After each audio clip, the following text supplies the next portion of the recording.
Greetings. Greetings, Metax. How are you? I see a voice. Chrissy, I'm still adjusting David, centering his form, crowning him. You can do so yourself, whatever can you, and you can tell me if I'm understandable speaking like such. Yes, you're clear. Very nice. I have to a little on the heart. Perhaps other participants can join me in there.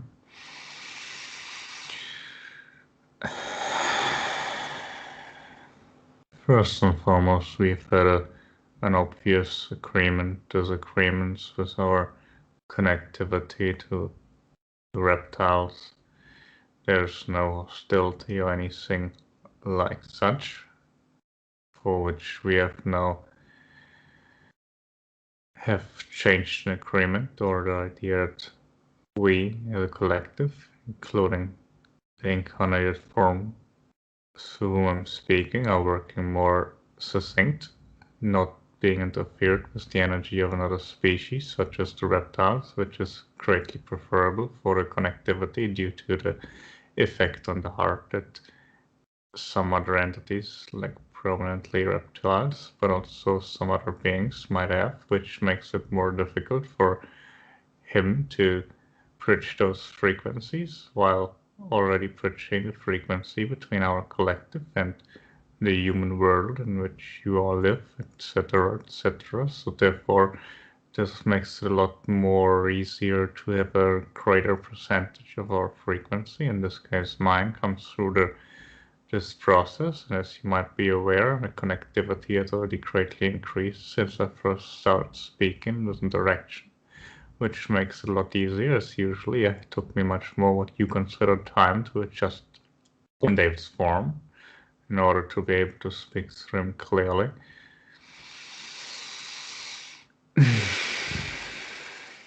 The heart is also much better now.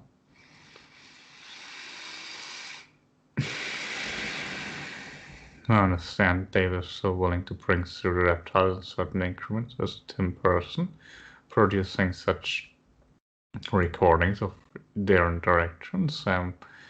Overlooking this very carefully, as I'm aware every time David interacts in such a manner, it makes it much more difficult afterwards to reach our frequencies. But since we've been doing this for years, we can bridge the gap. It's just that we have an easier communication in general, not just when speaking through, but to. The same, of course, can also be applied to all of you, as you're all present here or might be listening to this interaction at any other point of what you deem a time frame. The more entities of different frequencies you connect to, the bigger the gap that you want to bridge becomes, which in some cases can be a noble endeavor and a good idea, and in other cases, however, it becomes very difficult. There's nothing good or bad, it's just a preference that you might choose. And at this point, we agreed that it would be better for David to have this interaction with those few setbacks, so to speak, in an energetic format with Tim Person at this interaction. Of course, obviously, we're still aligned with the reptiles in such a manner. We're working with them previously, or it's more diplomatic, hands-off approach.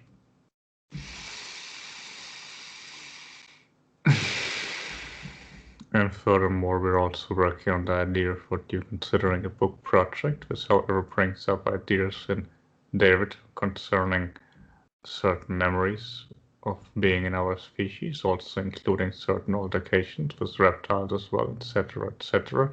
This whole situation has led to this diplomatic incident, which has now led to the format in which we have shifted this interaction, or rather David had finally made the decision to have this shift in order to better bridging to us, which we of course encourage for our own reasons and his well-being. And if anyone of your species wishes to interact with us, the same applies if you're wanting to channel or either directly communicate with our species. It's of course the easiest if you're focusing primarily on us. However, we don't have something like a contact symbol or something like it. But since you should be familiar with my frequency in particular, you can always connect to me, and from there I can connect you to other entities if you wish to connect to me directly. Of course, I understand also that in this particular communication we have here, it's going to be me speaking to all of you, whether I'm bringing other people to the forefront of my kind that can speak in such a manner in those directions as well, in what you consider those group events is also up to David and how far he'll handle the frequencies of this current direction, and I'm checking in back and forth to see, and I'll hand over my own opinion. However, for now, if there's any questions or inquiries you're having about our shifting and those ideas that I just shared, then please bring those ideas up and we can have a discussion about those, and otherwise we can shift to something else. Thank you for now.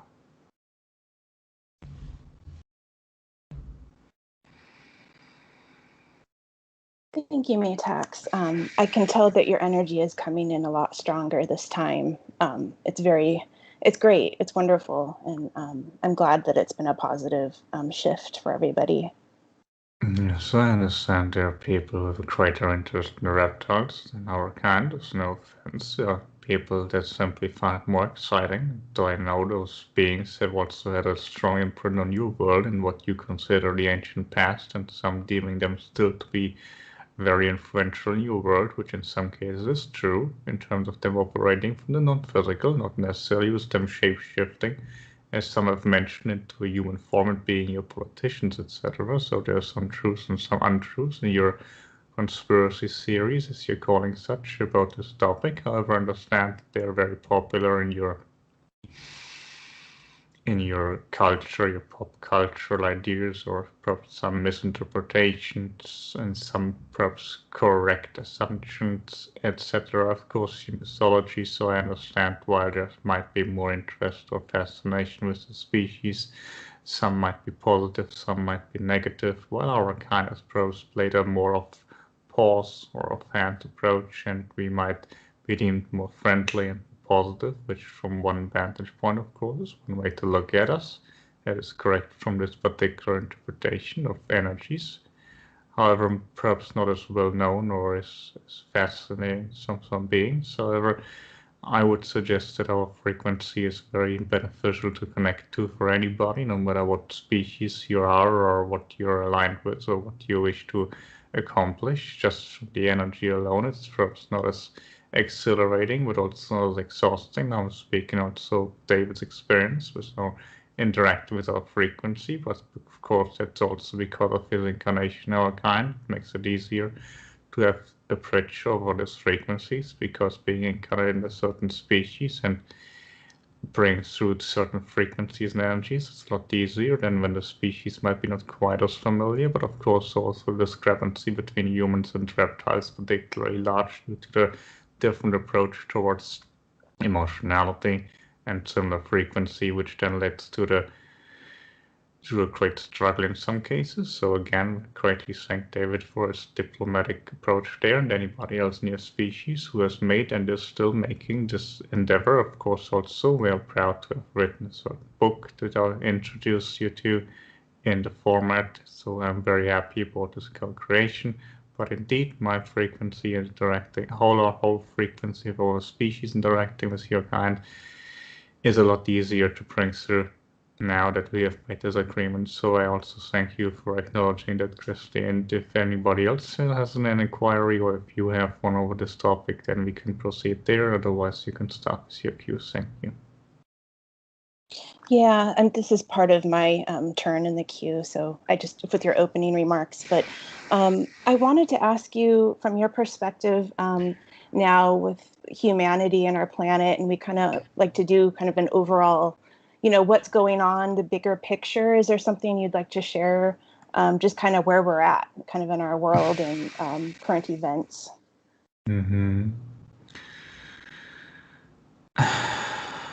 There's a lot of upheaval still lingering, a lot of potentiality for conflict that the reptiles have spoken on previously, which I have only touched on briefly, which could come out now in the summer months if fear will. There's more perhaps uprisings, civil unrest that I mentioned previously to the Rhine. It is not a necessity, it can always come out in different forms, but it will come out in one way or the other. All I can do is read David's mind and see potentialities of how the energy that I'm perceiving myself on your world in general could play out from his intellectual capacity, what is stored there, what I can find in a detailed possibility. Another person might have other ideas stored in their brain. But what I'm sharing as energy is not coming from his brain, but more the idea of what energy I can perceive from your planet. But remember, I perceive energy as most beings out here, not a detailed camera view of exactly what is going to happen like a movie, but more the idea of what energy is moving across your planet or stuck in certain region, perhaps more like a weather map. However,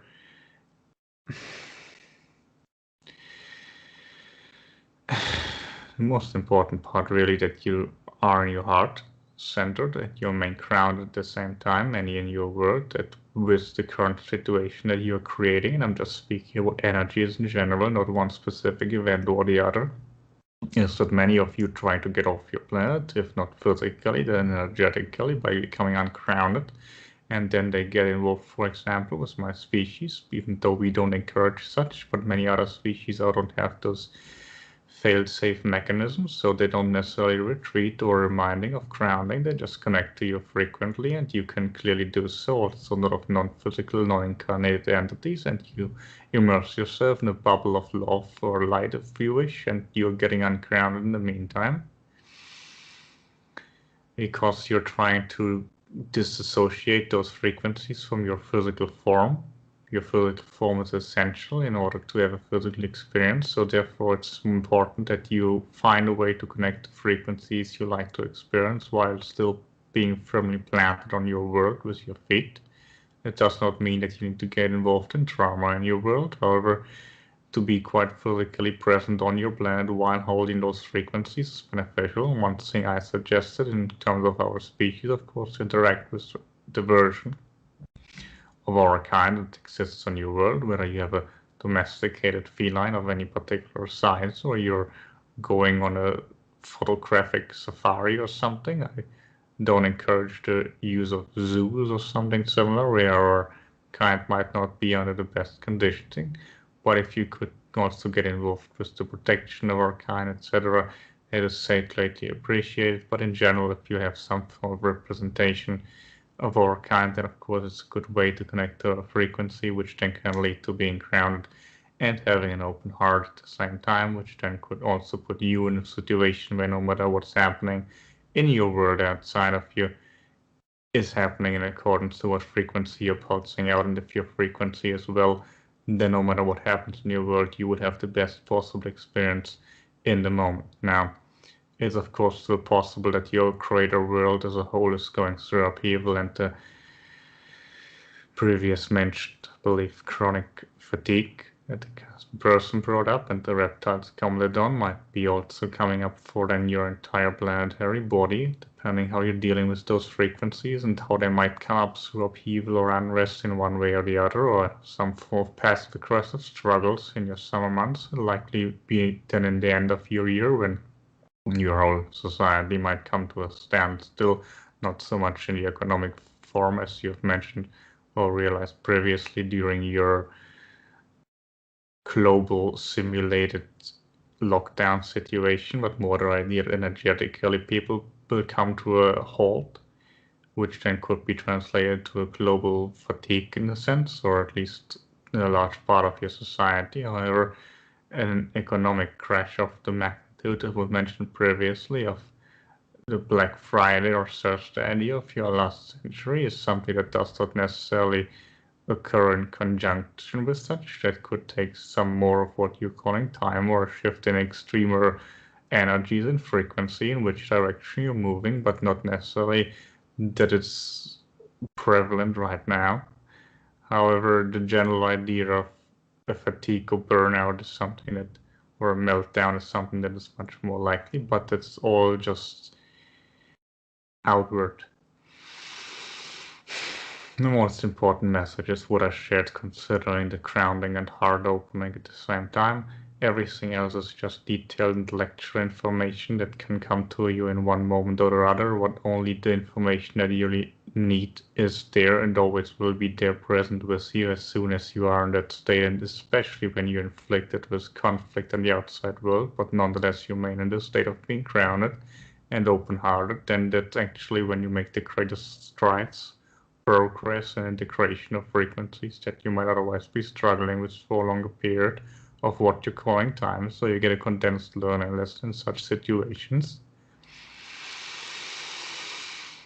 And the more you're seeing them as just lessons, and the more you realize that there are great opportunities, and paradoxically, the happier you are and the more content about those learning lessons being thrown at you, and the more happy you are because you cannot fake it but genuinely understand the benefit of such situations, the more automatically happier you will be, or content. Perhaps not a level of serenity that we are used to, but nonetheless some form of contentment. The more you will dissolve them and the quicker you can move through them. What you're resisting persists in this energy as well as anywhere else is the most important aspect to keep in mind. So all of such strives, be this current period you're moving through, or anything else, be it private, personal, or what you might deem collective. Thank you, Metax. That was wonderful. A lot of great information, and I appreciate all of that, and to listen back as well. So thank you. And I've had a lot of positive momentum this year that's been good, and I'm still going in that direction. So I appreciate you. Thank you so much, and much love to you. Nice love to you as well. All right, we'll start with the queue. Lisa, you're up next. Hello, Metax. Greetings, Lisa. You're coming through a little bit calm. If you wish, you can perhaps move closer to your electronics or speak up. It would be greatly appreciated, but I can understand you. How's this? Is this better? Somewhat. Or is this better? This would be ideal. Okay. Okay, great. Thank you. Very welcome. Greetings. And much love to you. Been thinking about you a lot. Much love to you as well. And I'm perceiving your energy. I'm not always necessarily picking up a intellectual thought you might be sending, but your overall energy and your willingness to connect is very obvious to me in terms of your awareness of David's shifting towards the communication with perhaps more with our kind, and I'm aware that you're also still connect very much with the reptiles, but also having an open interest since our last interaction, also due to passing of your own companion. And I'm also very much appreciating of your willingness to reach out to our kind and send you all our love. Yes. I received that. Thank you. And so that brought up also, we've met before. I remember you saying you in your form as we know as Metax. Is this correct? What form was I in when I met you or knew you? In a different form? Or this human form? You were in altered form. It was still somewhat of a human form, but you'd chosen for this particular interaction. Remember, depending on where you decide to interact, in some cases the reality or perception is more malleable in your 3D reality. So you were somewhat of a half human, half reptilian entity. Sometimes, however, you choose to bring your human form in a younger version of yourself. And in one instance, you also appeared more like our kind, but not quite. Wow, that's really interesting. Something not unusual in the non-material or rather non-3D material world, where you are more able to manipulate your form to a greater extent, yet you switch them up more like clothing. We've noticed that quite a bit of your females especially have a tendency to dress themselves up, so to speak, also as some intermediary stages, even though it's just a non-permanent temporary format. It's also something many do subconsciously and can also reflect on their character and what state of emotionality they're in during the interaction. So is that like in the astral or like in the sleep state? Yes, both is possible, but the astral is one way, or the sleep state is always astral, or not always as conscious, so you have different words like astral traveling or lucid dreaming, but essentially they are the same, only in difference in whether you have the conscious or subconscious intention to approach it, but your brain wave patterns are usually in the same length when you're in such states, or rather the quality of interaction usually depends on the level of state that you are in terms of what you would consider a brainwave pattern. So it's usually you're using those different terms for a state that from our perception is not much different. Is it like is David in that state right now? This would be a good example, yes, perhaps not as deep as he would be during what you might consider a dream state in the delta frequencies, but at least we are, again, I'm just using words here from his brain and not considering patterns, but words. The ideas of brainwave patterns being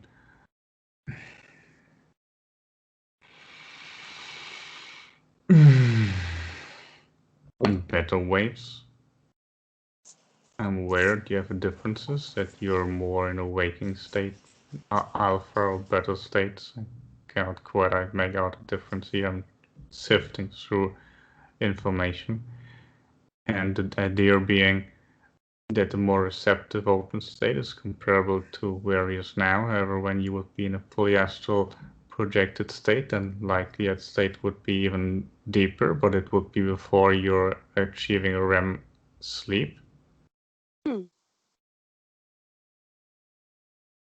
Yeah, I'm interested in that. I haven't really gone into that. Just kind of like maybe tipped to my toe or something. You have gone perhaps further into it and you're consciously aware, you're just not fully remembering it.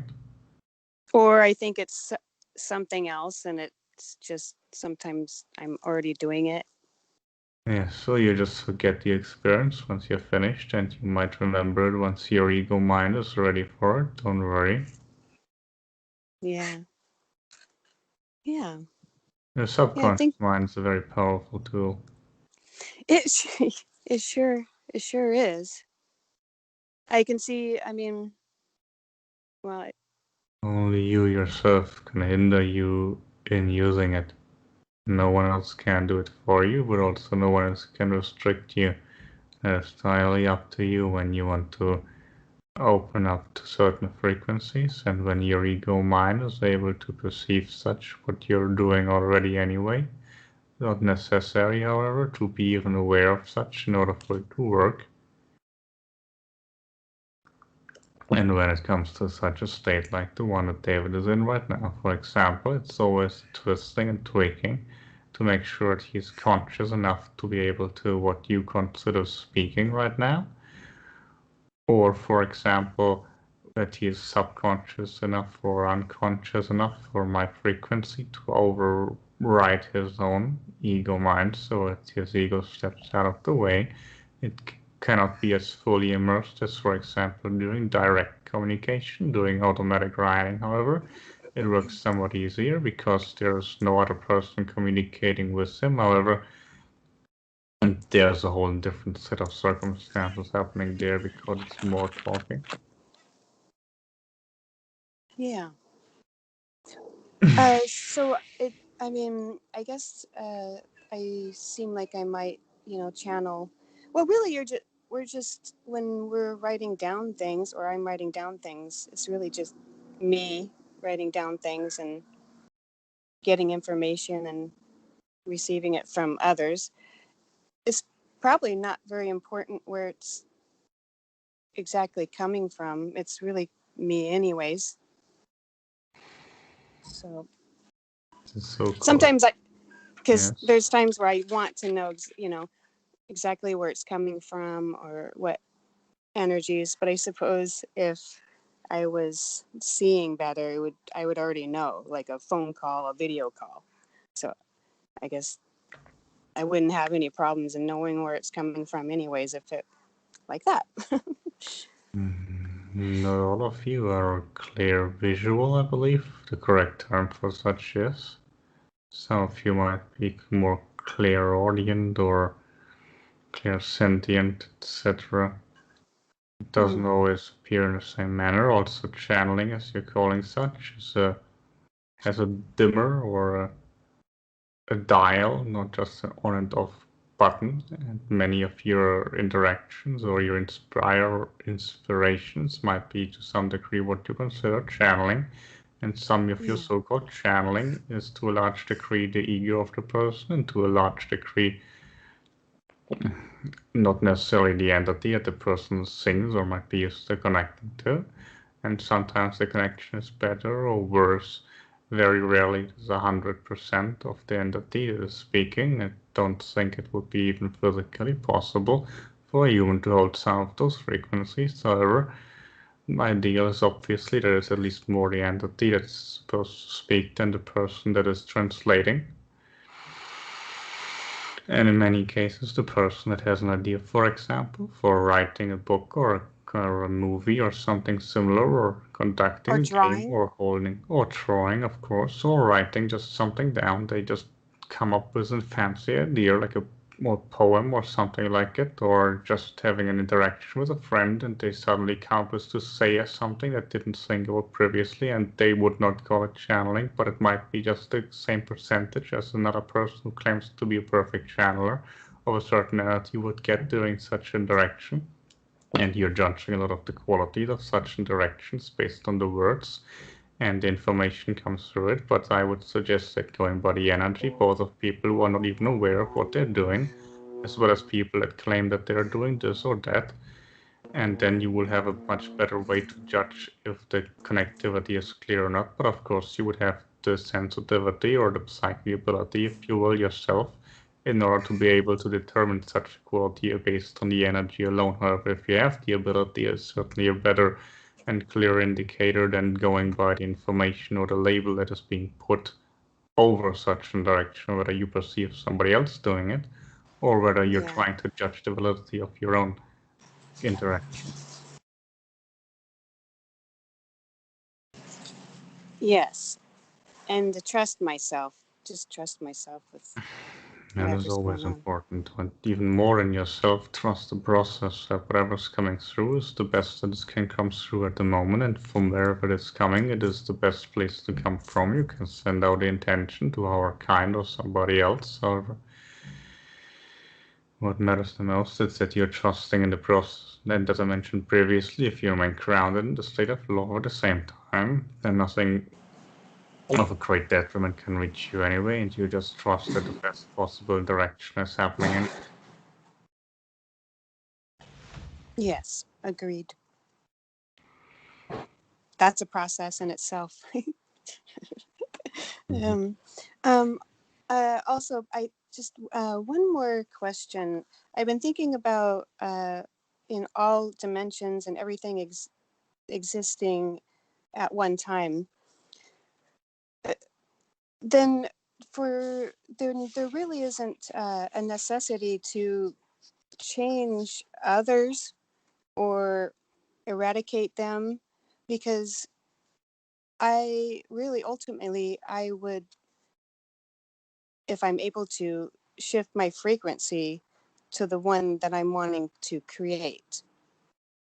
And then it would just automatically match with that frequency of others and in that time, even like having to that earth time where.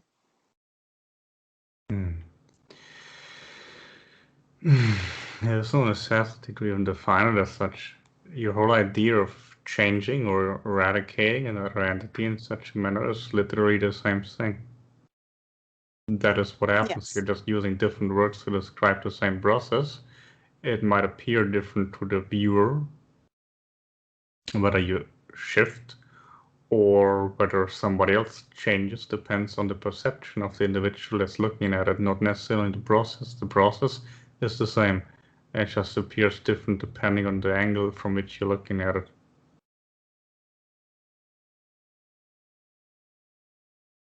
So, for example, if you eradicate somebody from your reality, so to speak, to them you have shifted. Yes. If you shift to a reality where somebody is different, to your perception, the person changed.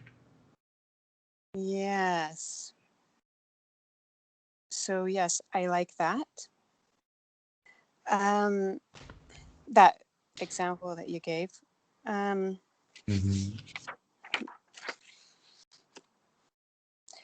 think that's good for me to see that it's all me and that I just end up wherever I am is the place to be. Doesn't mean you shouldn't have desires. If you feel pulled somewhere, just then let yourself be pulled and move towards any direction in a way, shape, or form you feel Yes. pulled towards. It's also part and parcel of the process. Don't remain stuck because you think you're supposed to be somewhere and have to be there. If you feel drawn somewhere, you can also sometimes put some energy towards going somewhere. The important thing is, again, remain grounded in your heart, and you will likely automatically feel pulled in direction that is to your greatest benefit. Remember, you create from the frequency first, not from your thoughts or from your physical reality.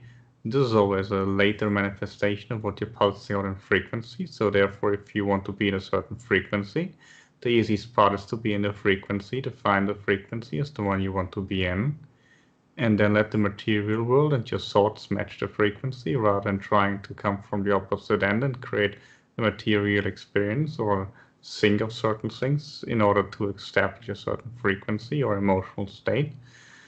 You can, of course, play around with such desire in the material world. It is normal to have material desires, and as long as your intellectual brain functioning, it's normal to have certain thoughts and preferred thoughts over others. Just be aware of the fact that the best way to create a certain frequency and be a certain emotional state is to start right there. Yes, I'm glad that I'm doing that now and seeing that. I can see different things happening, even though I'm at the, I feel like I'm at the beginning stages, but I'm glad that I'm aware of it and practicing or seeing what I can do, I suppose. Yes. Yeah. And Yes. you can, of course, see the physical manifestation in your world as a reference point, and it might be easier for your ego mind to accept that, well, today I wish to experience something. I'm going to meet somebody. When I go to a store or to a meeting with certain people that would normally not be there, but I want this person to be there, and I'm going to create a reality where the person will be there, or something perhaps less direct. Perhaps you just want to have a certain experience of feeling a certain state of bliss when you take a walk, etc. Whether it be a state of being or it be a physical manifestation, it's often much easier to convince your ego that it's possible when you create a physical manifestation of meeting a certain person or something similar, or finding a certain physical object in a certain place that you would usually not find it or expect it in from your ego mind. So it's a one way to calm the ego down that you're really doing it and it's in good hands and doesn't need to control everything. So it's not necessarily I would recommend against creating a physical manifestation with your consciousness. I'm just suggesting, and I've also had this discussion with David and others that talk to me directly, that perhaps being in a certain state emotionally or energetically or both at the same time is more preferable or important, or I would suggest at least to focus more on it than to have a certain physical experience in order to then be at a certain state that you enjoy. But again, you must decide from your own consciousness how much the ego needs to perceive in order to be willing to step back and understand that your oversoul is doing a good job in guiding you wherever you need to be, or the connectivity you have to your oversoul being a clear guidance system and that you create from there more efficiently than trying to understand everything in its minute detail in terms of manifestation, because you can fall out of an emotional state perhaps and the ego might panic because it doesn't understand how to get back there. But when you create a physical circumstances, then the ego will feel likely more calm because it still perceives the physical reality as more real than the non-physical during your incarnation, which is part and parcel of its job, but also due to the society you live in that has certain belief systems that limit the understanding of the metaphysical world. So therefore, you need to be certain that you are always at the point where you can navigate those worlds without feeling you're losing it, so to speak. Wow, Hi, when you Lisa. were I'm just sorry. oh, It's okay, at yeah, time. Just sorry, not to interrupt. okay, okay, thank you. That the ego is kind of like a child, one that's kind of like a child, and it's part of our own self and stuff. So I like the way that you described that, and I really like the energy you're putting forth in that, and thank you, and I love you, and I think about you often, and other felines, and much love to you. Much love to you from us, and also your ego, it's doing a good job. Yay! Okay, have fun. Love you, You Metax. too. David could get some water, and then Casper's up next. Yes, I am. I felt almost a little bit like when you were talking to Lisa about channeling that I almost felt like you were being channeled a little bit through me at that point. Did did did you kind of do that, or was that just your energy in general? I felt. Again, as I mentioned previously, when I was talking about channeling, it's a dimmer. It's not a switch or a button that's on and off. So I'm coming through David and I'm connecting to all of you directly. It just depends on how much one of you or the other is more or less open the moment I'm speaking. So it was my energy, but indeed, if you want to call that also channeling, that's also a possibility. I don't want to infringe upon your definitions of the words that you like to have. They are your words, not ours. However, then of course, from there on out, if there would be more such frequency interaction, then that could transition more into what you would then term channeling. It again depends on at what level you would like to use this phrase or this term of energetic interaction. Yes. Okay. I absolutely would love to channel you. And by the way, it's really impressive how you are able to answer some of my questions in your intro statement already before hearing any of my questions. So It's yeah. quite normal, but it also depends on all entities in the presence of this group consciousness that we create together individually. It's often much easier when I determine what frequency one person that's also present next to David and me or anyone else over here has and what energy they're pulsing out in the group consciousness. It also depends who is more in the forefront with their energy, etc.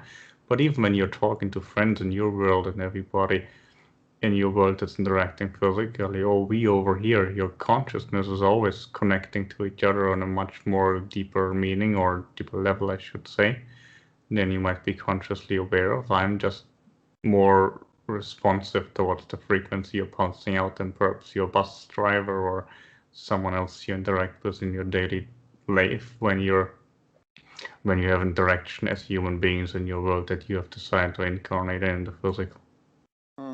Yes. Okay. So yesterday morning when I was waking up, I felt like a friendly energy grabbing my feet and pulling me backwards and upwards very fast. So I was able to get out of my physical body and into the astral world for about half a minute, but I got sucked back without finding out what it was. So can you see what that was?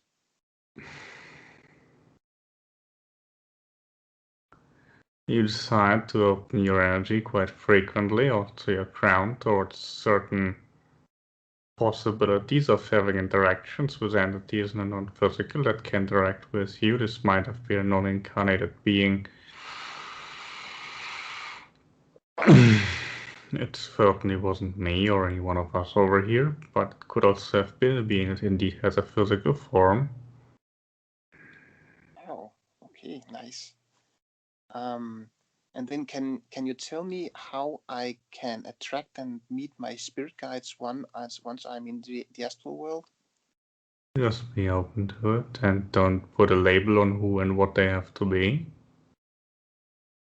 Okay, so I don't have to say anything. I should just feel open towards meeting my spirit guides.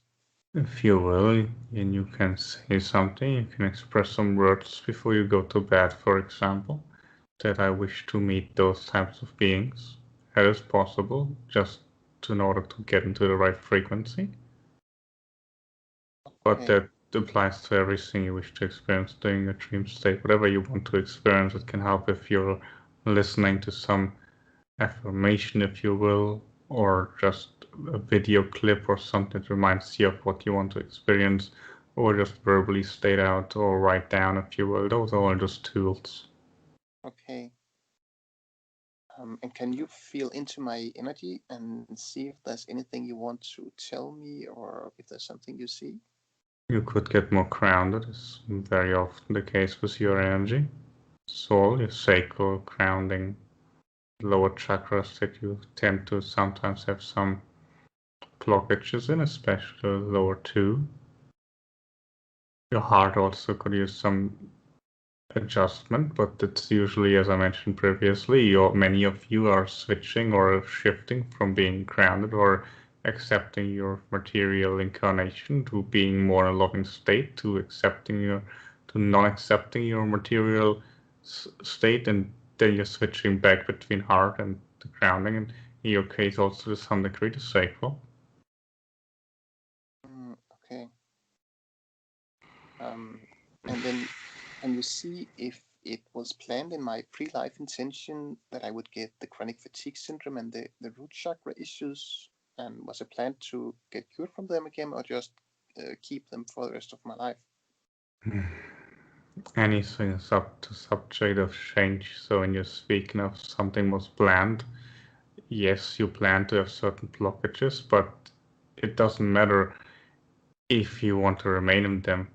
It's what matters or not. You create your life from the now moment. Remember that. Okay. And does my oversoul feel like it's learning something from me having those conditions now? Well, yes, but I would suggest the best learning lesson would be how to get out of them. Okay. And does it say anything new about that other than what you have already mentioned? I'm working on an energy while we are speaking, and I'm also translating the frequency from your oversoul, if you wish, to your current physical incarnation, as much as your ego mind is allowing me to, and your grounding is getting certainly better. However, I wanted also not to affect David to a negative state, so therefore I have to be careful. Yes. Okay. Back when I was a kid and even as a teenager, the best thing that could possibly happen to me was to get sick because then I could stay home in bed and not have to go to school. But I don't really feel like I need to be rescued from school anymore. So I would actually rather have the good health. Well, then you need to change that pattern and your thinking from which you're creating. Yes, I know that. I'm just not really sure how to change the pattern. Perhaps by accepting or embracing your own desire. It likely also has to do with the reason you didn't want to go to school.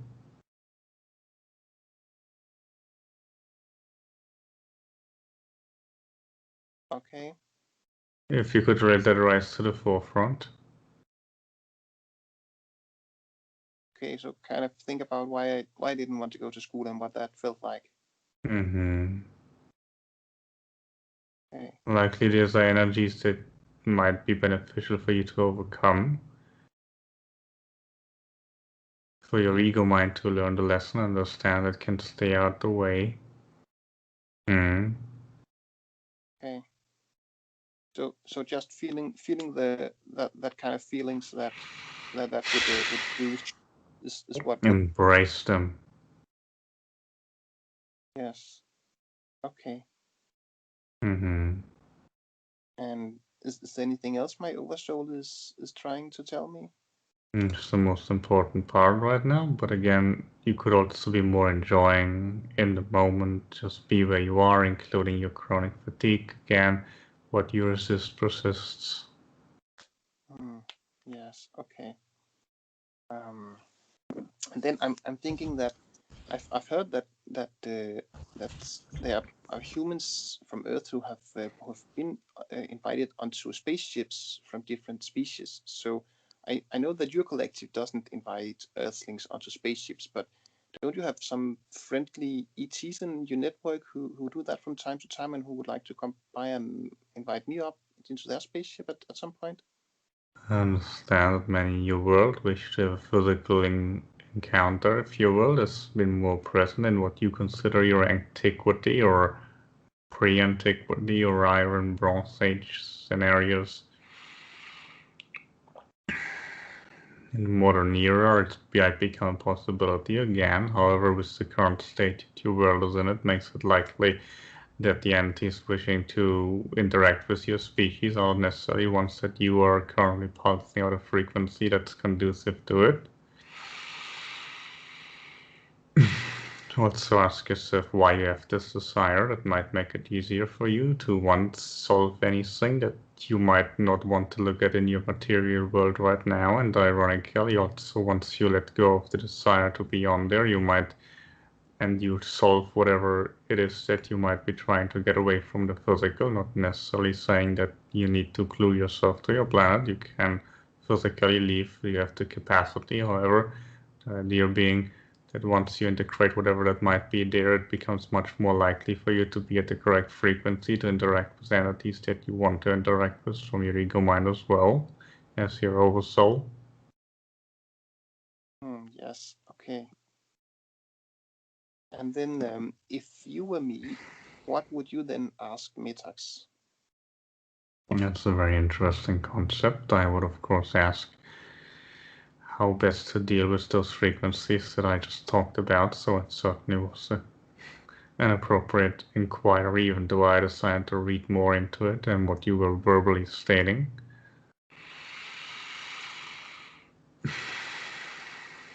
And of course, I would ask how to connect more efficiently with me, or with you, then in this case. Yes, and what would that be? I would suggest what I used previously as the introduction statement, the idea of using our incarnations on your world. For example, I'm aware many beings in your world upload also videos of their cats on the internet, or they keep themselves in their neighborhood, etc. Obviously, a physical encounter, so to speak, is the best and the easiest. However, the larger liger, lion, tiger entities might not be as easy to physically interact with, as there are not many in your world that I'm aware of. It live in the vicinity of humans, and those that do often are somewhat hampered in their appearance and their behavior, etc. But this also would be a possibility the more you're perceiving, and with our species, be that a video format,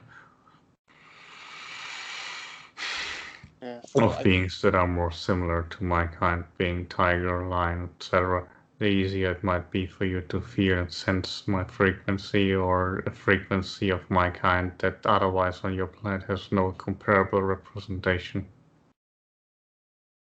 Yes. Okay. Of course, there are also certain temples on certain continents, not as yours, or certain figurines or certain creations that are reminders of the presence of my kind in your ancient past. So if you're in the vicinity of any such representations, of course, it would be a good reminder for your egoic mind that something like this exists or has existed on your planet at some point. It might make it easier to open up towards those frequencies if you should be in the vicinity, but it's not a necessity. Okay. And do we get full knowledge of how the entire universe works when we discarnate? It was a good question, to which I don't have a full answer, as of course, we have our own perception of how the universe works, if you will, but such a general statement, different species might answer differently. On different dimensionalities, you might get a different answer, and this you might be aware your scientists think they can explain almost everything at this point, and so did they think 1,000 years ago and 1,000 years before that, and likely will again 1,000 years from now. It's much different concept if your species still exists on your world by that time frame. So it greatly depends on what your idea of how everything works really is. Ultimately, only God, if you will, or the creator or the oneness of everything really understands itself. So it always depends. Everybody understands how everything works from their vantage point to a degree that they're capable of interacting with their perceived reality. You can't really perceive something unless you have some form of definition or concept of it. But at the same time, there will always be the concept of the unknown and the unfamiliarity, no matter where you project it on and what you decide to call it, unless you are all things, which then you can term God from your religious perspective. You cannot fully comprehend all things from all perspectives, but you can understand everything from your perspective right now. But when you disincarnate, of course, you will get again another perspective, broader perspective perhaps, not as broad as yet another one that another entities, another level might have, that your oversoul might have, etc., etc. So it's very much up for definition. Okay. And are we separated in the afterlife in the same way that as we are incarnated? I mean, so like humans go to one astral planes and then 5D beings to another and 6D beings to another, or do we all hang out in the same dimension? Mixing up frequency or dimension with species. Different species can exist on different dimensions, the same way you can exist on your world with a lion in the Sahara Desert or in the African continent in general, or the tiger in India. You can go and interact with them. They're just as physical as yours. You wish you can consider another dimensionality as they perceive things somewhat differently than you do. However, you can interact with each other despite of different species. Obviously, any other species that you can perceive right physically in material world. However, when you're talking about dimensionalities, yes, you go to a higher dimensionality once you disincarnate from your current physical form. However, for example, if I would disincarnate, I would yet go to another dimensionality, but from there on out, I could reincarnate if I wanted to, even in your material world or even in the mineral world. So everything is organic to some degree. There's no such thing really as anorganic matter if you stretch that possibility. However, what I could not do is voluntarily or forcefully rather go to a higher dimensionality without integrating certain aspects of myself. I would just go, for example, to the seventh. However, from there on out, I could not then incarnate in any beings that exist consciously in the seventh in between lifetimes, if you will. So it's always possible to go lower, if you will, but not necessarily higher unless you reach that state. However, usually you go one up. It's similar to perhaps easiest is comparable for your ego mind as your dream state. Okay. It's not quite the same, but there's a reason in your world that often the dream state or going to sleep for a long time is associated with death. Casper, and we're at time. Yes, I know. Thank you very much, Metax. It was lovely to speak to you again, and much love to you and your collective. Much love to you as well. Until our next direction.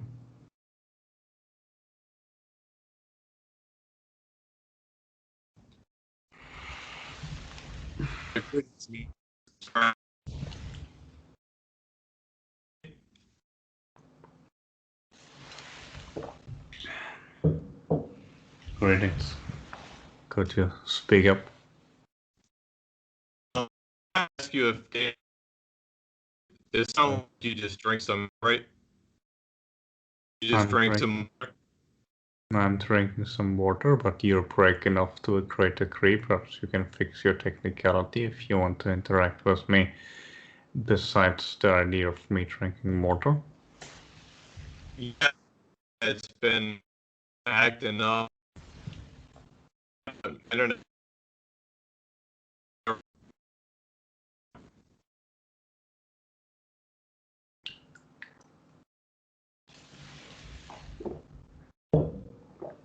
Me clearly in Metax.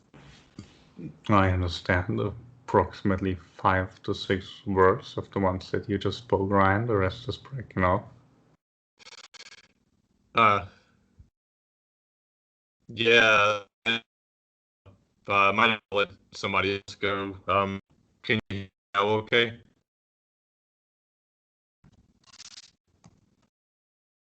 Yes, perhaps you can speak at a point in the queue if you can fix your technicality until this point would make it a lot easier. Of course, I can try to read from your frequency, whatever you want to bring forward. However, I can't respond directly to what your ego mind wants to bring to the forefront, what you're verbally articulating.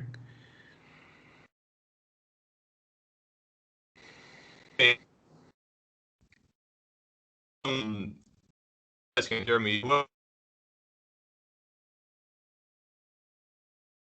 Or perhaps you can type in your chat room and somebody else can read the inquiry to me. I believe we've done previously when their technical difficulties arose. Yeah, Ryan, if you want to just type in the chat if you want to keep going with questions or if you want to try later. Yeah, long questions. Maybe somebody else.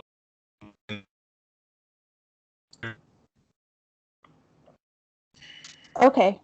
I think I heard we'll try with somebody else. We'll try later then. So next is Jacob. Hello, Metax. Greetings, Jacob. Nice to interact with you. Likewise. So, recently in these coming months, I've had a lot of ideas crop up, or at least what I thought were ideas coming from my higher being, and they seem to be in some fashion, but there seems to be a lot of compression going on that I'm sort of alleviating a little bit, or just lifting of the veil, and it's a little bit confusing right now, because ultimately, I'm really coming to a restitution of who I am, really. I mean, I've spoken of this before, but, memories I'm getting are becoming more and more vivid. Not so much like specific memories and details, but just like the emotions of everything that I've been living and simply have forgotten about. Like, I can remember so much about what I've been living and I'm still living, and a lot of it can almost be overwhelming. Like, I'm almost inundated with these thoughts. Well, I suppose it's like recall of myself, and even for things that seem like they might be a little bit more mundane because they didn't involve extraterrestrials. So I kind of go with the flow with that, and then I realize that the energy's a lot more intense than I first stood into expecting. And I suppose I'll just start with like the ideas I had prior to this. As I wanted to speak to you last time in our private session, I had the coin casting idea come up, as well as creating a comic book series in a fashion. And I was just wondering what your comment on that is, specifically, before I continue. Find it very interesting, especially your comic book idea. I'm aware of where you got the inspiration from, and there's certainly a good concept for you to also internalize the validity and perhaps also your specific interest in certain directions. I'm aware you've had your interactions with David also communicating about such a concept. I certainly approve of creating any such artwork, if you will. I'm also aware David is very much certain about, well, he's trying to plug somewhat the idea due to his own personal concept server. Yes, the idea of his incarnations, etc. over here, that remains more private. However, what I have shared publicly and as I'm sharing publicly now to some degree, that of course can be included in such a depiction. Of course, it would be great if you would hand it over to David to proofread, so to speak, before you put anything out there representing our kind. Obviously, you have a certain connection, but it's always a good idea if you give it to his hands to some degree, so I can then perceive it as such through him as well. For I see more than two, as you're saying. However, the coining idea is of course appropriate to have such memorabilia, such if you're calling it like this, or it's an honoration that I greatly appreciate. Of course, how it looks like in detail. It depends greatly. Are there any inscriptions that you would like as maybe a phrase in a certain language that you would prefer if I were to go in that endeavor? Of course, there could be some hieroglyphs that are referring to my kind, but I would have to check David's mind or perhaps yours in order to find something appropriate there. But simply due to our present in New Egyptian culture, of course, there could be some also from others where we have interacted, but I think those languages have been completely lost in your world and would not be understandable to anybody, so that would not make much sense. Otherwise, of course, like the reptiles using their own language, that wouldn't be understandable. It would require an extra explanation next to it. That would perhaps defeat the purpose. Right. Well, But the idea of Lionheart is certainly a representation that I'd approve of, no matter how you phrase it. I see. From what I'm aware of language, there are many hidden language, like specifically like Phoenician, and it's pretty much it's pretty much a dead language. No one really speaks it in our current societies, at least officially for any country or anything like that. But Yes. I'm aware that it sort of still exists in our pre-conscious mind, so it still has an effect on people when they see it, despite not understanding it. So it could be similar to that. But anyway. Yes. There's also the reason I mentioned the possibility of hieroglyphs. Right. And I understand that. Okay, so I suppose I could get to the main conflict I'm having with this. Because as I've been sort of, like as I was speaking before on the restitution, it seems like the more that I can absorb who I am and what I've been doing throughout my entire life, as I don't like the word, but I guess as a sleeper, the more I can absorb it, the I can feel myself pinching myself off from the rest of society. Like I feel even more like an alien or something like that to everybody else. I mean, I've always been a bit of a weirdo to people, but like especially the more I do that, it's just I become so incompatible with the mainstream of consciousness that I almost don't really know how I'm even going to keep an interest in writing the comic book if I'm not really going to be sharing it to anybody over there. And perhaps, well, I can kind of almost get an impression of there being an Earth that's existing in our society now that's sort of in the background, like maybe like a shadow Earth, if that's a correct term, but where there's a smaller group of people that live on it, and you'll just simply attract them. It's not like they're just living on a different dimension, but in a way, yes, they are. But it's they can hide in plain sight. You're just not really a vibrational match to them.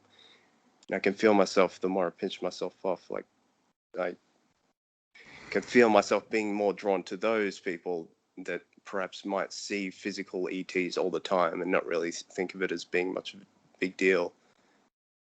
And I don't know, I don't really feel like I don't really have the interest in making people more aware of you guys or, you know, the corruption of our society or anything like that. I just feel like not interacting with them at all. So if there's any comment you can make on that specifically and how I can still write the comic book form despite that, or if I should just maybe keep in other interests for now, because I still appreciate the art form even if I can't really share it with those people mainstream.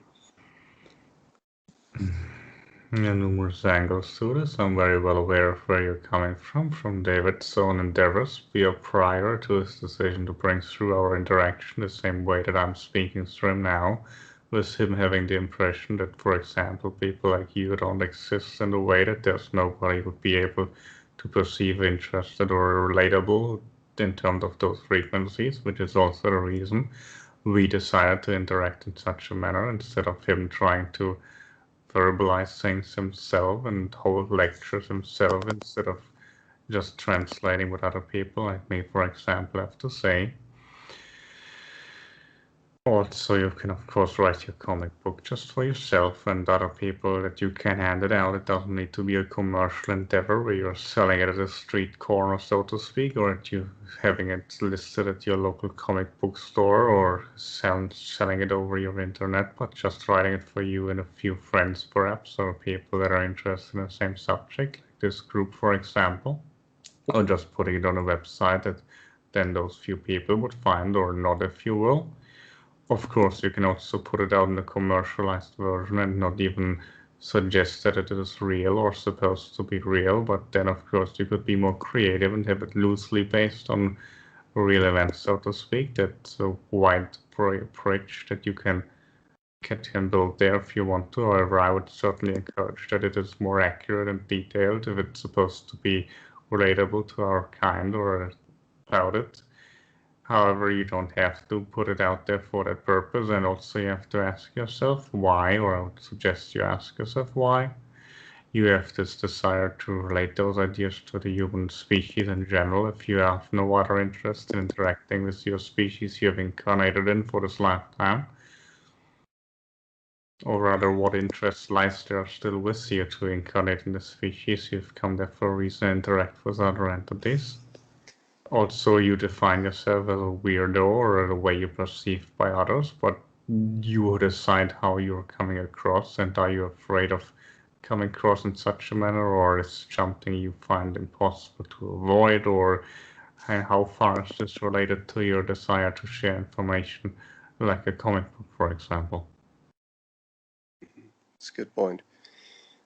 Well, I think I'm kind of willing to just disconnect entirely, or at least not, you know, maybe from this small group here I could still probably interact. It's just, for the most part, like I've understood through my awakening process that I've noticed that what we call communities are really just like cults, or I suppose like matrix wormholes in a way that sort of pinch yourself off from your own power and put it into the collective when you personally associate with, like, maybe, you know, this community, that community. It could be anything, like maybe a video game series and you go join their community, or you could do like Tinder or anything like that. In a general sense, just personally associating with that is the thing that siphons a lot of energy from people moving on, or maybe seeing things in the background. And I believe you're calling them a filter bubble or an echo chamber. in a way. Essentially, I know it's a more derogatory term, or it's supposed to signify the limitation of this or that way to perceive, but ultimately all of those different groups you have in your species, and indeed including your so-called mainstream, is ultimately an echo chamber or filter bubble, if you will. It's just one way to perceive reality in a certain set of circumstances that you can participate in or not. Right. Well, I suppose in about 5 minutes left, but I wanted to talk a little bit about my cat Bushy, who's just right next to me right now. But a little while ago, well, only a couple of weeks ago, I noticed that she started to become very bony and, I suppose, elderly in a way, and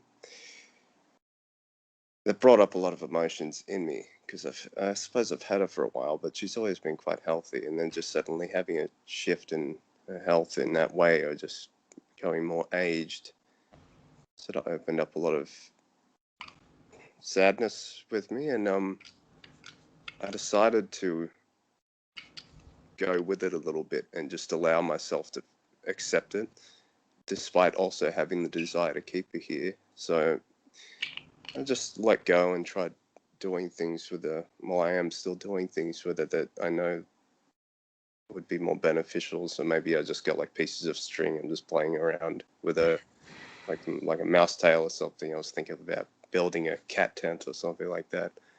I just scrunching up aluminium foil, make it play with just things to make it more that I never really thought of beforehand to keep it a little bit more engaging.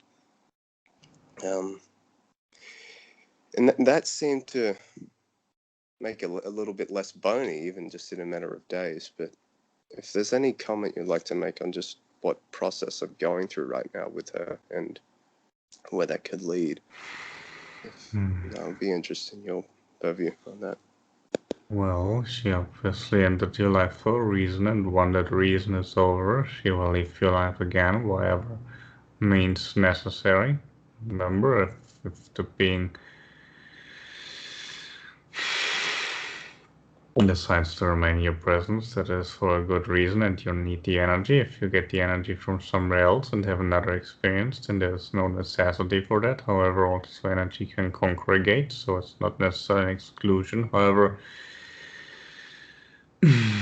make sure, as I mentioned in my introduction, remain grounded and from the heart, and always create from there, and you will have the best possible outcome. So she will, of course, remain in your presence as long as necessary. That sounds very relieving. And I could feel that. I could feel that if she does manage to stay present, the whole purpose will be a lot stronger with her. My significance with her will increase. I noticed that the more I manage to just accept the process of her moving on, because I feel like just resisting that is the reason why so many people lose their pets. Suppose so just yes. yeah.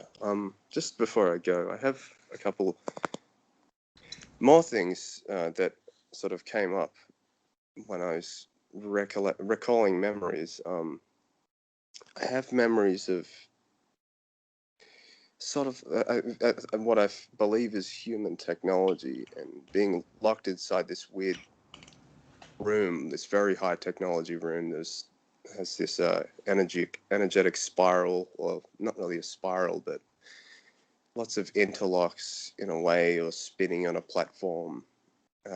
Almost like there's like teeth around the edge of around the perimeter of this circle, and it seems to be another larger version of it at the top.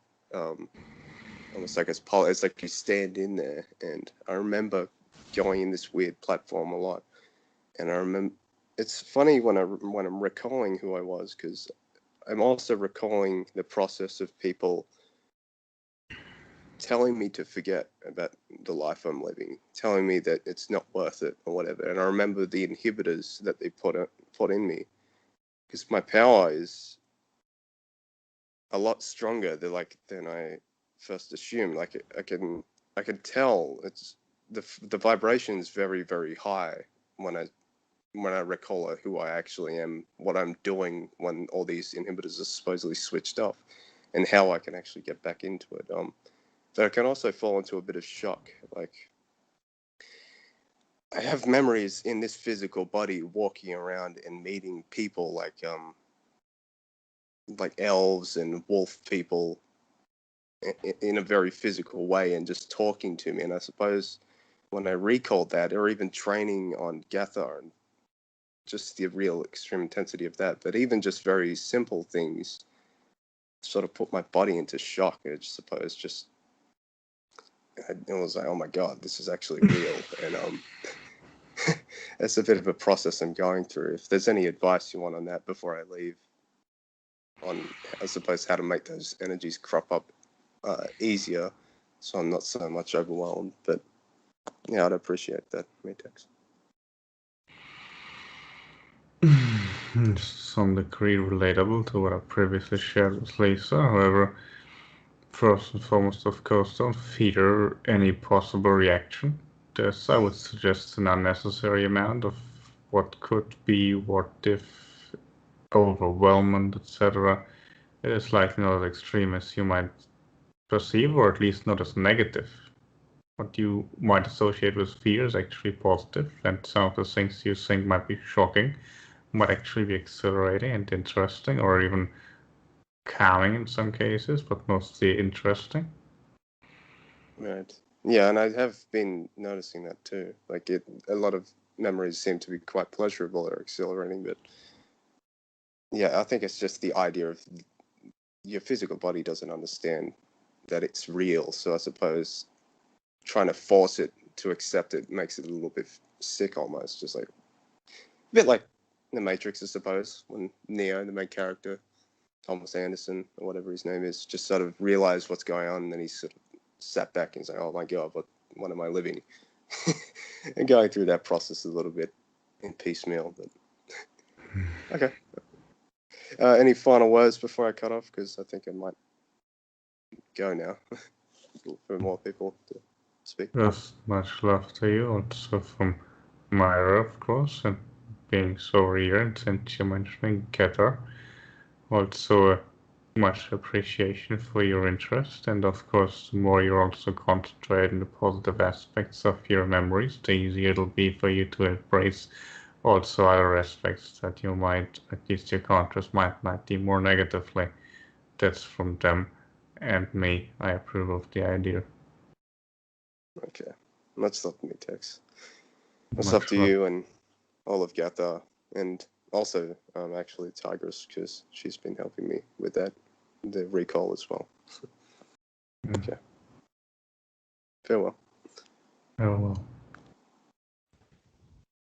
I'm going to see if David need water, and then we're going to see if Ryan can speak now. Yeah, hey, Metax. I'm gonna try this again. My internet's been acting all day. Can you hear me back? Okay. This time of perhaps understanding every third word or so you're speaking, so you're somewhat improved, but you're still breaking off. Well, if you can understand what I'm saying, like, why is this happening? Like, when I was trying to get my internet to start again, I was thinking, I remembered what you said, resist, persist. What is the, like, you know, I'm trying to talk to, like, what's the purpose of this? Well, I'm trying to connect to you directly, but obviously since it's not just your verbiage breaking off in this term, since of course it's a reflection as you're rightfully suggesting or perceiving. It's also energy to me directly. However, also I'm aware that since I have a decision, or we made the decision, as I mentioned in my introduction, if you will, that we are going to work with this further in such a manner. Of course, in your world, it's been what you consider time passing, and I am aware that you're more interested or focused on interacting with the reptiles, which we are not currently interacting with in such a fashion that I'm praying or connecting them through. It's likely that you're out of touch, so to speak. You could have also gotten busy otherwise, but you decided to be here physically, but still you're bringing a certain energy with you that might not be as fully conducive to our interaction. However, how this translates then is simply in this connectivity problem. Of course, remain grounded, but you seem to be fairly grounded as far as I can pick up your frequency.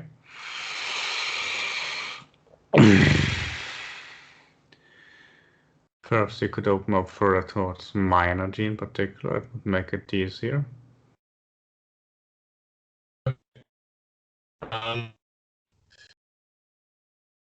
It just And- cut.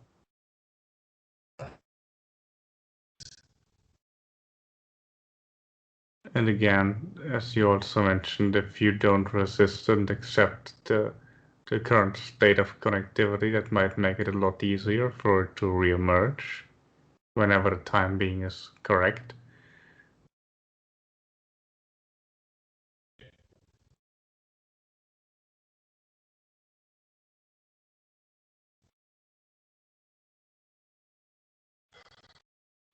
However, as I mentioned previously, you can also, of course, type your idea in, or we reserve this interaction for perhaps more private conversation if you have any specific thing you need to bring up to me personally.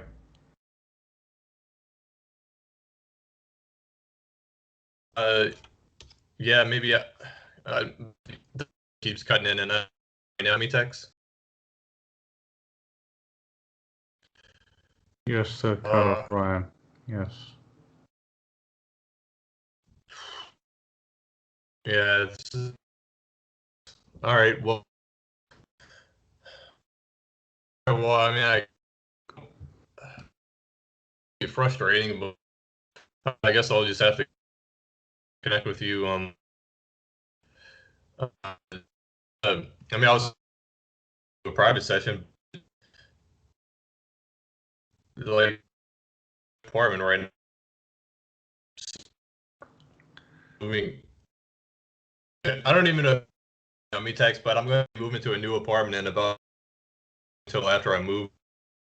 A better internet, a private session. Again, I don't know at all, but I'll let somebody else.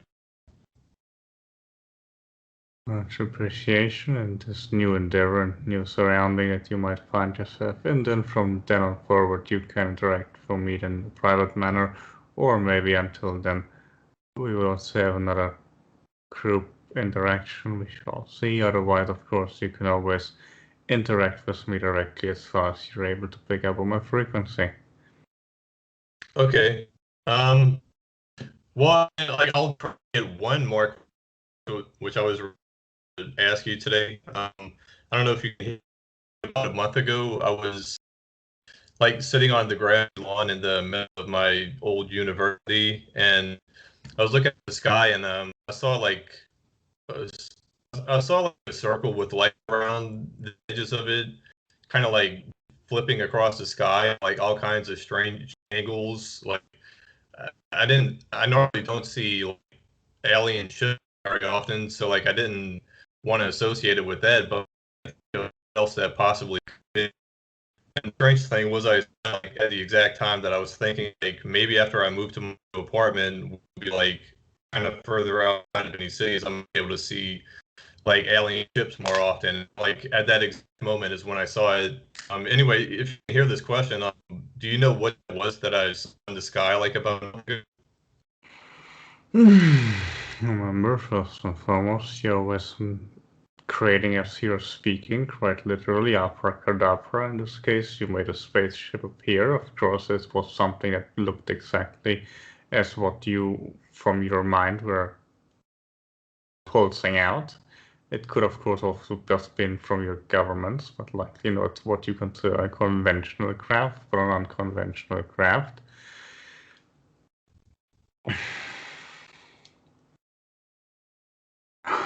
In this case, I think it was more likely though from another world, or however, not necessarily anything directly connected to us, so it's not something I can comment on in detail.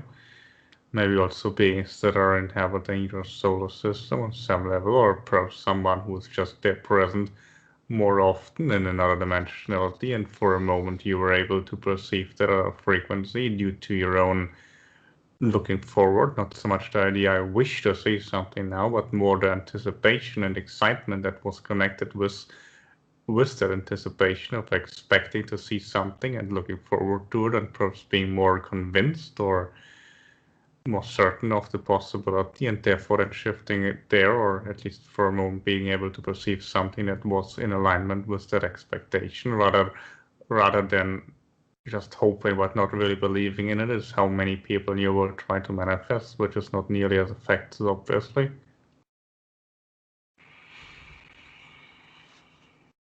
Okay.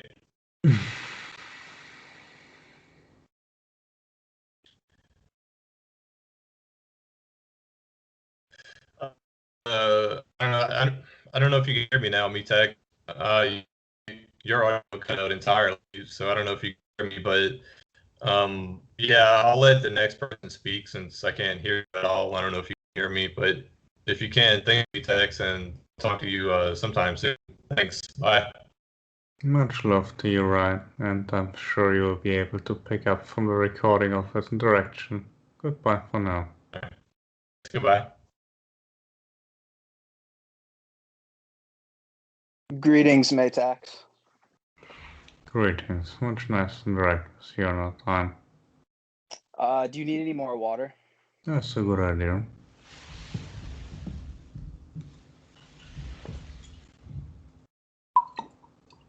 And while you're drinking the water, I'll ask my first question. My girlfriend is pretty concerned about the vaccine. She's most likely going to have to get it in order to go back to school, and she's considering getting a fake vaccine card. Or apparently, there's some doctors out there that will do that for you. But do you have anything about that to help ease her fear around that when it comes to the vaccine? Your body is very resilient. Not only can your immune system fight off the whole idea of anything that's coming at you from apparently natural sources, but also the possibility of getting such an infliction. However, also be certain that you create your own experiences at all time in any way, shape, or form.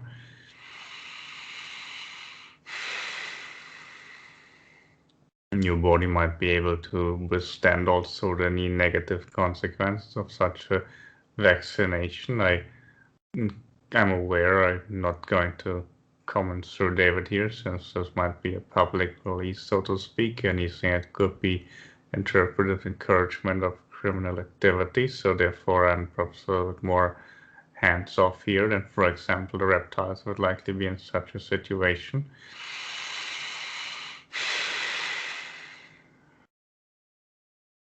Okay, understandable. I feel like that will help her though, just to give her that reassurance that she creates her reality and that, no matter what potential interference, it's up to her how it's going to affect her. So thank you for that.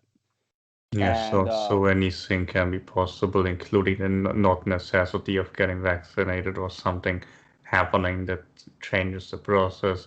Just be open towards any possibility and any possible outcome to manifest the best situation possible, and let whatever then unfold to create the best circumstances. Anything is possible. okay, awesome. Thank you. And yeah, it's wonderful to connect with you again. It's been quite a while since I've done a channeling session like this with any entity. And so it just feels really good to be a part of this again.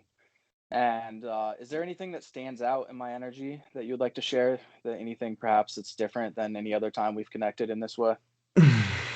Remember, time doesn't exist for me in the same fashion, but in frequency, and of course you're a little detached in a sense, which might be then in your interpretation it's been a long time that you had such interaction. From my perspective, is you somewhat little disconnected, which translates perhaps in some blockages or hesitation, or I wouldn't call it a hindrance, but yeah, to some degree an excitement, but more nervousness, which also might be translating over from your girlfriend that you just shared. Working on your energy as we are speaking.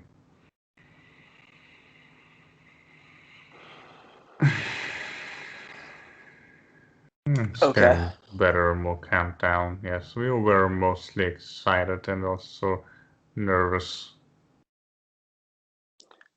Yeah, I've been a bit confused just because the New Age community and just in general, there's been so many different fractures and so many different perspectives, so many different ideas of what's going on that I've been a bit ungrounded and for a couple months drowned myself in substances to numb myself just because I felt so terrible. I've gotten out of that and I've started working out vigorously again, which is probably the greatest medicine for me is intense physical exercise and just getting more grounded and but I have been to do with my life. I talked quite a bit about how I enjoy the trip, but it and I actually I made a website for Reiki healing, and so I've started to take some action steps to move in that direction. But I feel like one of the one of my basically my main form of income at the moment is I'm an assistant for this woman and her family, and they pay me very well for how much I work. I only have to work a couple hours a day usually, but it's usually 7 days a week. So I have a lot of free time, but energetically and emotionally, the family is like pretty fucked up. A lot of drugs, like drama, almost every single day, just explosions of emotional energy. Do you feel like having to interact with, even though it's only for a couple hours a day, just having to interact with that frequency on such a regular basis is hindering me quite a bit? Your brain can always well to some degree, but I can easily read from your energy with the little left off there, so I pick up everything you're saying. There's some relatability to David's experience that I can perhaps put out there as far as he's willing to let me share. It's just the idea of being physically grounded through exercise is something that he negatively impacted as he overdid it in a certain direction. Ironically, it's interesting that you come up with the opposite here, with your getting out of substance abuse and finding the balance in physical exercise. It's very nice. I don't recommend the idea of sedating yourself first and foremost with anything. Of course, your substance abuse like alcohol and other similar drugs, as you're calling such, that are not necessarily opening. It's different than your other words you're using for what you're calling drugs being hallucinogenically enhancing plant matter. It's a different story, but things are just numbing, beneficial. But of course, things like consuming television, also a lot of things on your internet, pornography, for example, or a lot of your entertainment industry has a lot more numbing than even some of your more heavier drugs that are sedating, like opiates, etc. So it's not necessarily as bad as what many people in your society do on a daily basis. However, it's still not commendable from my experience. However, I'm also aware and here I'm usually not attaching myself to this type of people that you're considering, this particular family. I would in this case disassociate immediately from somebody who has such a frequency. It's likely also was influencing your nervousness to some degree, or perhaps a disconnectivity. However, you seem to be able to snap out of it quite nicely. Also, as it is perhaps not a personal connection, but more of a business venture, if you will. However, it's also something that you need to figure out on your own in detail of how far you're wishing to connect or not. I can only speak from my perspective. I would disconnect, but I'm also aware that David, for example, grew up in a very, what you might consider similar toxic environment in terms of biological relatives, and it's something that benefited him greatly to cut off. However, you have great learning lessons when you're going through darker places, but if you have the impression that's keeping you from connecting to beings such as myself, or it's getting you involved in more trauma and conflict with other people in your world, or you be at your so-called spiritual community, then it's perhaps better not to interact with it. I also understand, however, that you have your financial needs, etc. I've also had these talks with David and others that have the necessity to interact with individuals, not just having a day job that is training and toxic, but you need the financial abundance. Remember, you can also create money out of thin air, so to speak, if you just attract circumstances where you can get paid by whoever for whatever you're doing. But I also understand that your whole world is set up in a way that you are thinking or believing certain things, which then makes it manifest in the material world in the form of money, for example. and you're kind of slave to your system there because of a certain way of thinking that's necessary to even interact with your world at all. In this case, obviously, you're using a spiritual endeavor like Reiki, for example, to have a connectivity to the spiritual world, especially when you have healing modalities such as those. You need to be very honest with yourself how much you can take and how much you're willing to take. And I always would suggest that having connectivity to the divine, if you will, or the non-physical world is essential and most important. Of course, those other people could find their own connectivity. Yeah. Can you hear me okay now? Am I coming through? You're coming through smoothly, yes. Okay, great. Well, thank you for that answer. And then I was curious when it comes to teeth, I've had to spend I've had to spend like thousands of dollars on repairing my teeth, and I'm now getting Invisalign to straighten my teeth. And I'm curious, what is the energy, like in general, what do teeth represent energetically, and why have I had so many teeth issues? And can Yeah, I but expect, just to finish the question, can I expect when my teeth are straightened, will that have a positive impact on my energy as well? first and foremost, it might release some of the worry. Some of this energy is connected to worrying in general, stability, or lack thereof.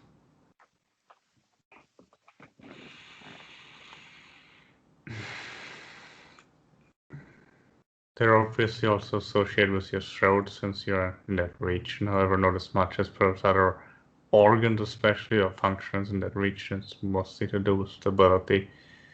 So it's so ironic how much you have there in connectivity gave it there recently in your particular time frame. However, first and foremost, once you fix this issue, so to speak, it will of course then no longer manifest any reality. However, remember you always create from your energy first and then in the physical, not the other way around. But of course, in this case, getting it physically fixed is the easiest method to approach the issue in this moment. However, if you keep in the same frequency of worry and perhaps have an negative blockages, then you will just manifest something else once you physically fix the issue, which is why important you also tend to the energy. Right. Yeah, that definitely makes sense, the stability, because the stability in relation to the family as well, there's zero stability with that. Like, it's just all of them are about as bipolar as, like, literally the dad is in therapy, went to therapy, one of the daughters went to therapy. Like, it's kind of, it really is just a financial, I guess on some level it's like, well, this is pretty insane, but they pay me a lot more than if I were to have like a regular 9 to 5 or something. And so that's why I stick around. But I definitely feel it's kind of run its course, and I definitely need to find something different. Um, Yes, I is there understand people in your world have this financial need, and of course, then creating abundance and physical well-being from your money. But I would suggest you're going from the opposite direction. First, create energetic well-being, and then let the money flow from there. It's usually the best endeavor for everybody involved, including the people that might otherwise cling to you for advice or energy. and I also think that they use me as a drug as well, almost subconsciously, especially the mother. They kind of feed off my higher frequency at times. Because they're on all kinds of drugs, and I feel like in some ways they use me as a drug as well. Aware of this again, I can relate this to David's personal situation and to biological relatives from which he has disassociated, which I don't get tired to remind him of. It's important to keep this disconnection, and of course, in your case, it's not as difficult since there's not a direct relative, so just a financial situation. I certainly see the pattern there. That's probably best for everybody involved not to let anybody feed off your frequency. It might seem selfish, and in this case, it certainly is good for yourself, but it's also better for others to learn that they need to have a connection to the source or energy directly. Yeah, I agree. I have about 3 minutes left. I guess just to end it, could you tell me how the hybrid children are doing, and any connection I have with them and any way I could channel them in my reality?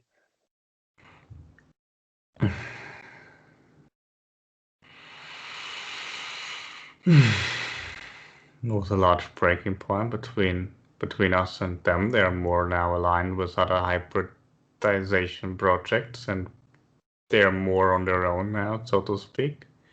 You could perhaps relate it to an teenage age, energetically speaking, in terms of their maturity.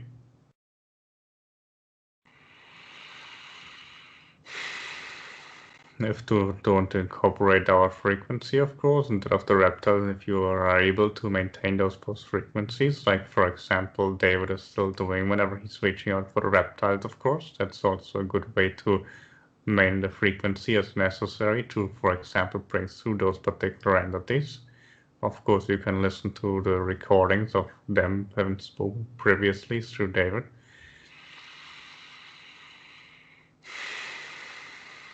Or you just connect to our frequency instead of the reptiles simultaneously and then let it come from there. Okay. However, as I shared, they're now not necessarily connect to either species directly physically. They're more involved with other hybridized projects and experimentation field in such a manner. Okay.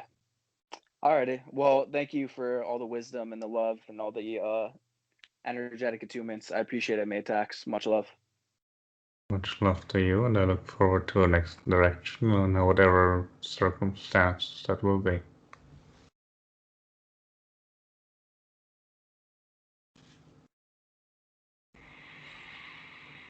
Yeah, it looks like Tim's call's dropped off, but I'm going to see if he has some questions in the chat. Thank you, And I don't know. Okay, and I don't know if Dave needs some water.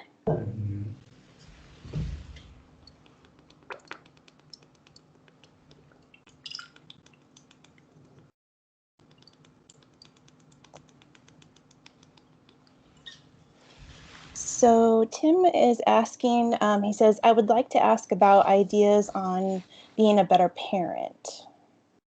So I don't know if you could speak on that for him.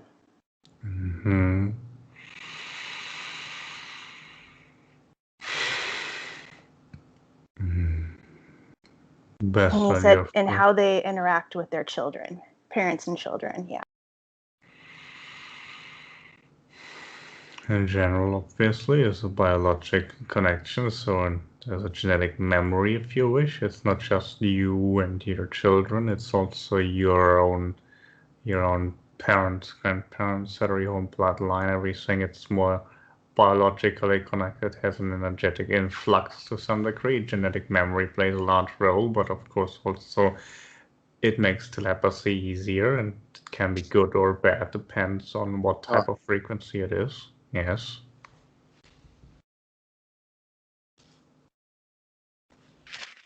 Did you wish to speak up?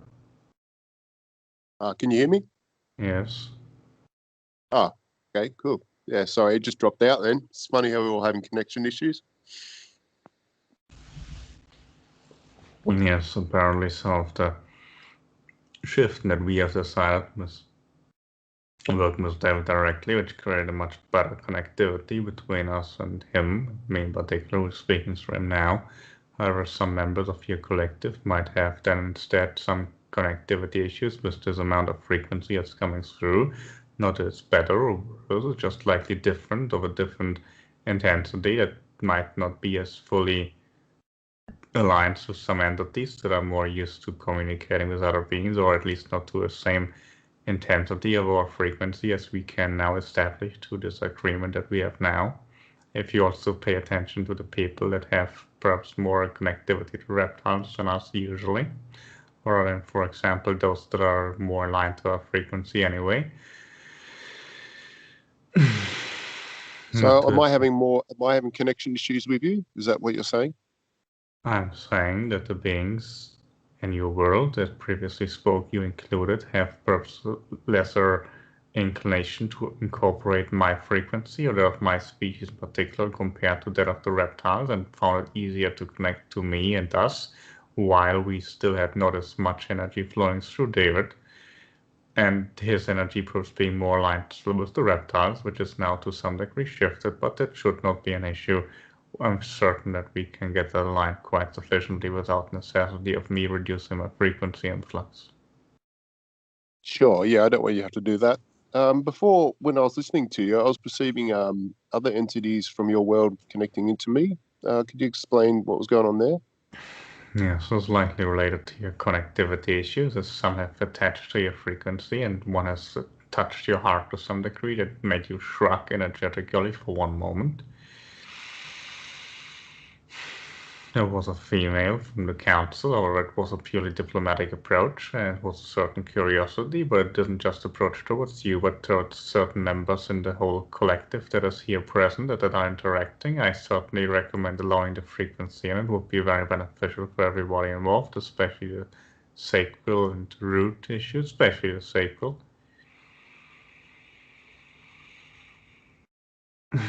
Yes, I did pick up there was a female presence. Could you describe what they look like?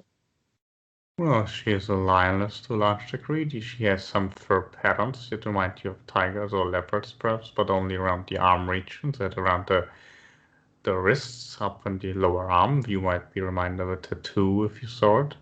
Human, for example, or on her, it's obvious she blends quite smoothly in with the fur. She's very appropriately good looking, since she's of our species, obviously. However,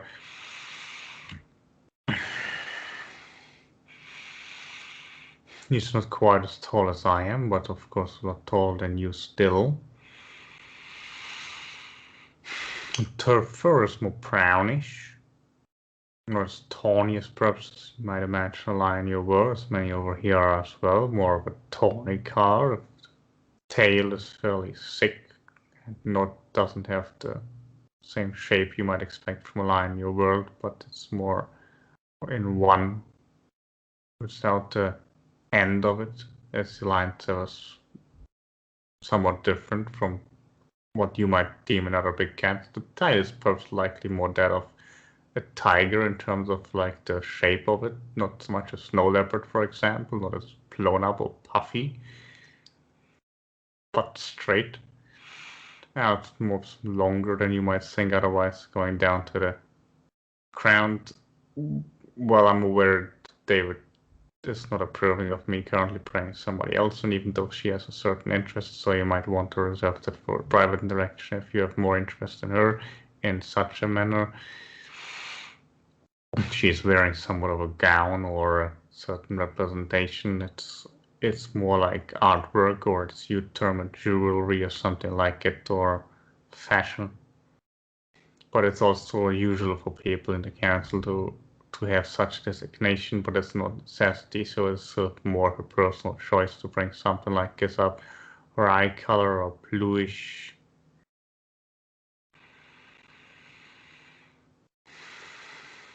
She Yeah, does as a so I don't. female, of course, not have a mane or something like that. So Yeah, I don't want to speak to it directly. I just wanted to understand what that interaction was about.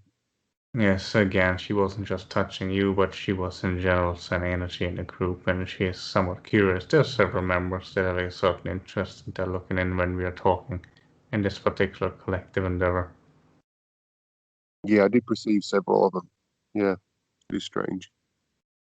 I'm not sure if they asked the question, but I wanted to ask the question about parenting and what the way you guys parent and how to become a better parent. I was already commenting on it previously, but if you're Okay. approaching us collectively, you can perhaps listen to it then with what I was sharing. However, the idea being that we parent perhaps more hands off or paws off, if you will. We do have something like monogamous relationships in such a manner, but once the children reach a certain age, they're more off on their own, especially what you might deem a teenage age. They're more included in the whole society to a larger extent, and perhaps, well, there are perhaps cultures in your world where it's also more normal that there's certain groupings, not a gang culture or a subculture that in your modern world especially youths tend to establish for themselves, or that they grow into establish perhaps more by media outlets or other subcultural elements. We have more of a general groupings that also lead into what you might then deem business or in a certain jobs or missions. We don't use those words and we don't define them in such a way, but being drawn to something often includes then children at an early age. Perhaps an apprenticeship would be a good term. That's a little different than your schooling, perhaps. It's more an apprenticeship. So the individual is immediately feeling drawn to a certain area, since we also are more aware when the person is being born. As a cub, we are more aware from the way they conduct themselves, where they might fit in a certain endeavor, rather than having necessity to have a general education that's very broad until they reach a certain age. There's a much earlier inclination towards one direction in society rather than another one, to which then they're being encouraged to go on that certain path. So there's a much better connectivity between the society in general and the individual. There's no rebellious stage necessary, as you might have them in your world occasionally, where the person is finding a certain place through conflicting ideas. Not that we are completely averse to conflict, but within our own species, we usually don't have as many rebellious ideas as you might see them in your society, cropping up with a loss of stability or a general upbringing that is based on conflict or different ideas, where there might be conflict between certain societal institutions and certain parental figures, etc. We usually don't have those complications. So if somebody is more confrontational, they will likely be more in a military function. But otherwise, the people are usually drawn to a certain desire they have anyway, and we then don't try to interfere there or force them on a general path. Or, well, if I use an example from your world, if somebody has a really strong inclination towards one aspect, like playing the piano, and they might become a great piano player, but they're encouraged to instead become a farmer, obviously it would likely hamper them, and they would never be a good farmer or as efficient and not produce as good crops as somebody else might, who feels drawn towards working with plants directly anyway, rather than an artistic endeavor. But sometimes the child or a cub might also just enjoy interacting and doing certain things, not necessarily because it's going to be their major profession later on, but just because they're learning certain skills by, for example, playing the piano that they need later on in life. So not a job or application or any other life mission. We would rather see it as a mission than as just an employment situation, because we don't use the monetary idea. We still have something like an economy, but it's working without this functionality. So the person then might just learn how to use their hands in a very quick and succinct manner, and even though they're not going to become a great piano player, they still learn a great skill, and from there on they move to other areas. And generally more trusting the cub automatically knows what's best in the moment and what skill that needs to be learned, that we are more assisting than giving them a general guideline. But of course our species also has not a consciousness level, and we're more aware of what soul incarnates there, and the parents are more aware of what soul they're inviting in. They're not just having a sexual intercourse and subconsciously inviting somebody in, and they're more responsible for the creation of the offspring, and the offspring is also more responsible for their own birth and more aware of their own interaction on a soul level, which, by the way, many species, including yours, has already when they incarnate as well. It's just your society is not very open towards the idea that the individual decides to incarnate made that conscious choice themselves, and therefore any such contracts are usually ignored and being all delegated to luck or bad luck and coincidence, which it's not. So just being aware of that there's the connectivity there between the parents and the individual incarnates the child. What a cup is there for a reason. It's not a coincidence. It's usually a learning lesson for everybody involved. It doesn't mean that the people need to stay together for their whole existence. It just means that there was a reason for that pairing up, and the reason was usually some form of learning.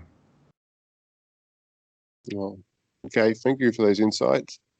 Is there anything you want to give advice for me in my life at the moment?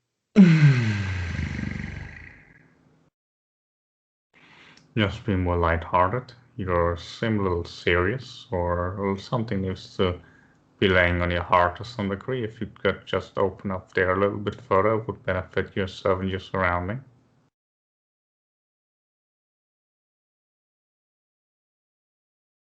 Understood. Okay, I can do that. And yeah, just talking about jobs and money and things of that nature. It's obviously pretty clear, like inflation and all that's going up in the world, and economic bubble is sort of getting bigger and bigger. Is there like some?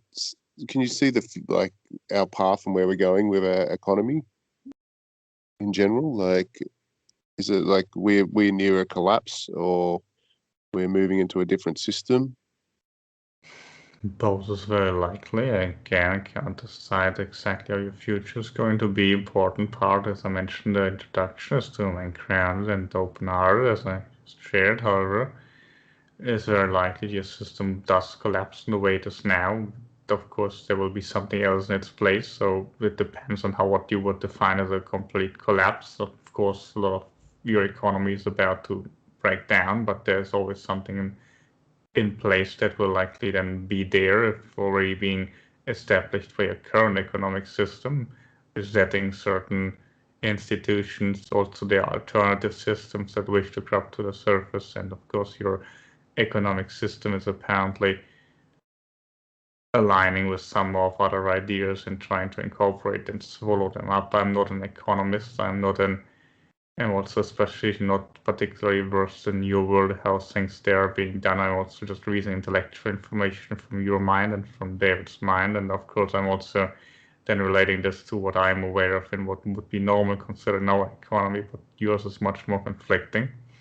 So it is likely that there will be a breaking down and the replacement of certain ideas with others, also certain, of course, values then that would lose significantly, while others might increase, but I cannot give out any what you're considering advice, financial advice here in terms of what you should do with your particular, what you're considering money units in order to put them in one endeavor or another. But one thing is certain, a lot of will lose in value that might have a higher value now and vice versa.